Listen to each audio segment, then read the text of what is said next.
Yang ni satu peringatan kepada semua Malaysian, my brothers and sisters, for you all. Ni dah kena scam ke? Ni cerita benar, kisah benar ya. Ni pengalaman Suris melepasi border Betong nak masuk Thailand. Dah masuk macam tu je satu family. Bila keluar kena tahan. Tahu tak pasal apa? Pasport yang Suris bawa tu tak dicop.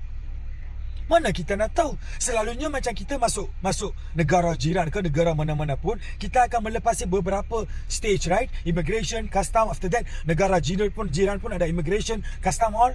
First negara kita akan cop pasport kita. Sekarang mungkin dah ada digital, tapi macam Thailand mereka gunakan cop lagi. Right? Masuk macam tu je.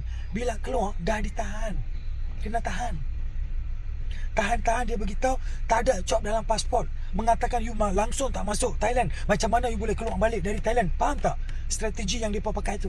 Yang ni macam satu sindiket yang semua berkorporat, berpasukan buat duit dengan kita. Bukan sekali dua, dalam hari yang sama 5-6 orang terjadi benda yang sama. First bila tahan mereka cakap cop tak ada tuan. Macam mana? Bukan salah saya. Yang tu salah officer you. Dia yang kena bertanggungjawab. Saya beritahu kenapa. Dia cakap kalau macam tu you pergi cari dia. Mana nak pergi cari? Officer mana-mana nak tahu. Kita bagi pasport, lepas cak belah tu dah kan? Betul tak?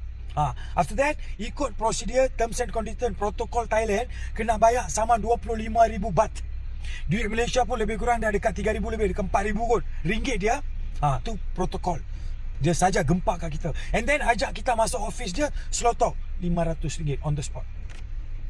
Bukan seorang, isteri saya kena.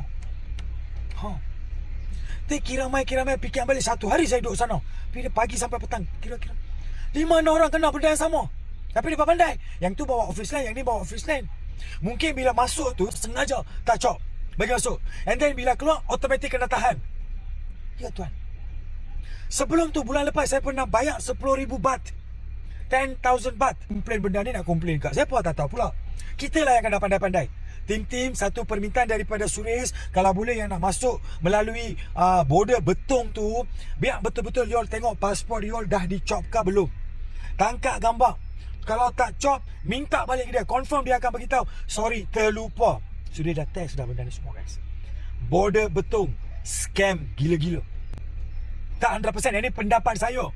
Bila saya tengok, saya nampak bila terjadi benda tu bukan sekali, 2 kali, 3 kali. Kali ni isteri saya bawa satu family, keluar-keluar tahan. Takkan satu orang tak cok, kali orang kedua pun tak cok, orang ketiga tak cok kot. 6 orang dalam satu ni tak cok sengaja. Kalau seorang dia dapat RM500, berapa ribu dah?